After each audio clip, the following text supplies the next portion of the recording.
Video ini dibuat menggunakan teknologi AI. Seluruh visual yang berkaitan dengan Yesus adalah ilustrasi artistik, bukan gambaran fisik yang sebenarnya, dan dimaksudkan untuk membantu penyampaian pesan rohani, saudara-saudari terkasih dalam Kristus.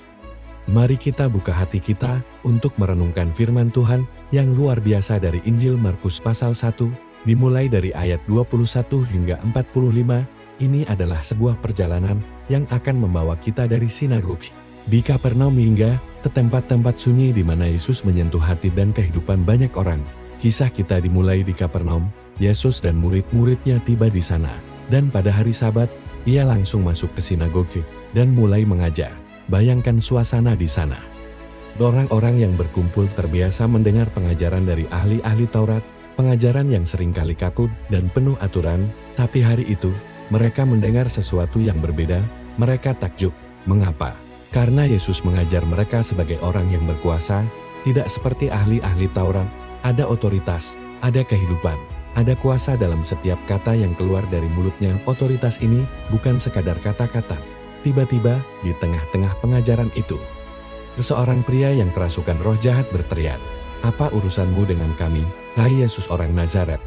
Engkau datang hendak membinasakan kami? Aku tahu siapa engkau, yang kudus dari Allah." Roh jahat itu mengenali siapa Yesus. Dan apa yang Yesus lakukan? Dengan tegas ia menghardiknya, "Diam, keluarlah daripadanya." Dan roh jahat itu pun keluar sambil mengguncang orang itu dengan dahsyat.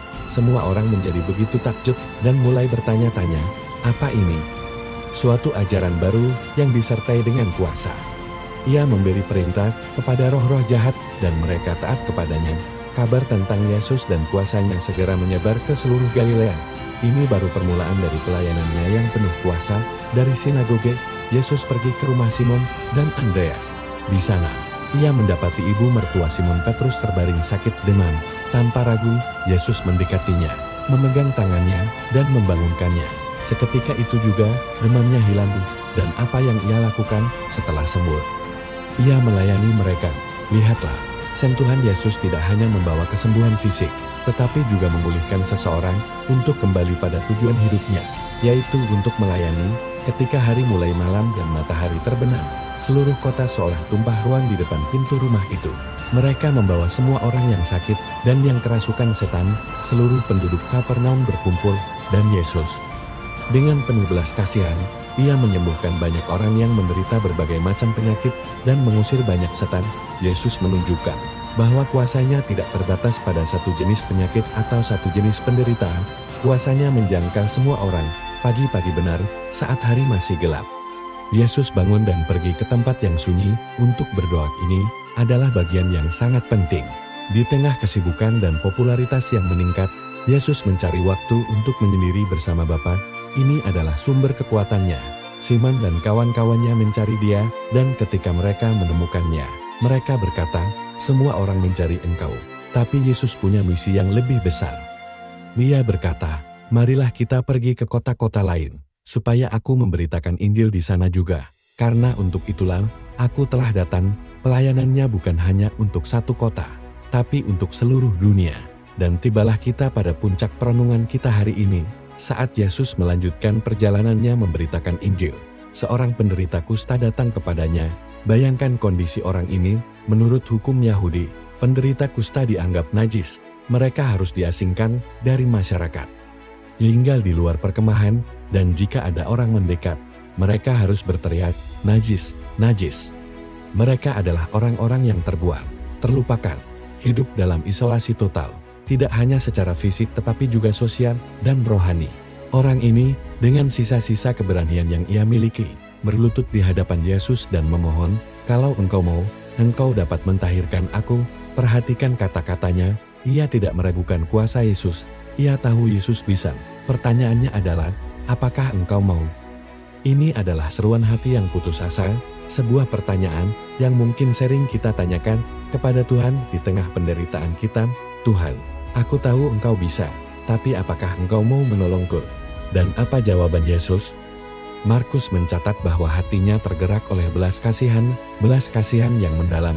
Yesus mengulurkan tangannya dan melakukan sesuatu yang tidak terpikirkan oleh siapapun pada waktu itu. ia menyentuh penderita kusta itu. Sentuhan itu melanggar semua aturan kenajisan secara hukum. Menyentuh orang kusta akan membuat Yesus menjadi najis, tetapi kuasa Yesus lebih besar dari kenajisan. Sentuhannya tidak terkontaminasi oleh penyakit. Sebaliknya, sentuhannya membawa kesucian dan kesembuhan. Yesus berkata, "Aku mau, jadilah engkau tahir." Seketika itu juga, penyakit kusta itu lenyap, dan orang itu menjadi tahir. Yesus kemudian dengan tegas menyuruhnya untuk tidak menceritakan hal ini kepada siapapun, tetapi untuk pergi menunjukkan diri kepada imam dan mempersembahkan korban sebagai bukti kesembuhannya. Sesuai hukum Musa, kisah ini bukan hanya cerita kuno tentang penyakit fisik. Kusta dalam Alkitab seringkali menjadi gambaran yang kuat tentang dosa. Seperti kusta yang menggerogoti tubuh dan mengasingkan penderitanya dari komunitas, dosa juga merusak jiwa kita dan memisahkan kita dari Tuhan dan sesama. Kita mungkin tidak menderita kusta secara fisik, tetapi bukankah kita semua pernah merasakan kusta rohani? Perasaan terisolasi karena kesalahan kita, rasa malu yang membuat kita ingin bersembunyi, atau beban dosa yang membuat kita merasa najis dan tidak layak di hadapan Tuhan. Alkitab berkata dalam Roma 3 ayat 23, "Karena semua orang telah berbuat dosa dan telah kehilangan kemuliaan Allah." Kita semua, tanpa kecuali, terjangkit kusta dosa ini. Kita semua membutuhkan kesembuhan dan pentahiran yang hanya bisa datang dari Tuhan. Kita mungkin merasa seperti orang kusta itu, terbuang dan tanpa harapan. Kita mungkin berpikir, siapa yang mau menyentuhku dalam keadaanku yang kotor ini? Tetapi lihatlah Yesus, ia tidak jijik, ia tidak menghindar, hatinya tergerak oleh belas kasihan. Ia mengulurkan tangannya dan menyentuh yang tak tersentuh. Ia mau menyembuhkan yang hancur.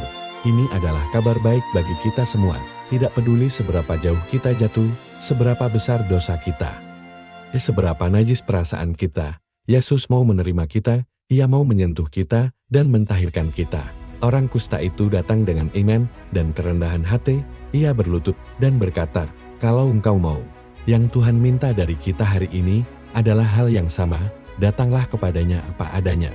Akui kusta rohani kita, dosa-dosa kita, berlututlah di hadapannya dan katakan, 'Yesus, aku tahu engkau bisa menyembuhkanku, aku tahu engkau bisa mengampuniku, aku percaya engkau mau, dan janjinya pasti.'" Seperti yang tertulis dalam 1 Yohanes 1 ayat 9, "Jika kita mengaku dosa kita, maka Ia adalah setia dan adil, sehingga Ia akan mengampuni segala dosa kita dan menyucikan kita dari segala kejahatan." Sama seperti Ia berkata kepada orang kusta itu, "Aku mau, jadilah engkau tahir." Ia juga akan mengatakan hal yang sama kepada hati kita yang bertobat. Saudara-saudari, mungkin hari ini Anda merasa terasing, terbebani oleh rasa bersalah, atau terjebak dalam dosa yang sepertinya tidak bisa lepas. Jangan tinggal dalam keterasinganmu. Jangan biarkan dunia atau bahkan suaramu sendiri mengatakan bahwa kamu terlalu kotor atau terlalu jauh untuk dijangkau. Lihatlah pada Yesus. Ia adalah jawabanmu. Ulurkan tanganmu dalam doa. Berlututlah dalam iman. Dan biarkan sentuhannya yang penuh kuasa mentahirkan dan memulihkan hidupmu. Ia mau, Ia mampu. Dan Ia menantimu. Terima kasih telah bergabung dalam perenungan ini. Kiranya kasih dan kuasa penyembuhan Kristus senantiasa menyertai kita semua. Tuhan memberkati. Jangan lupa untuk subscribe agar kita bisa terus bertumbuh bersama dalam firman Tuhan.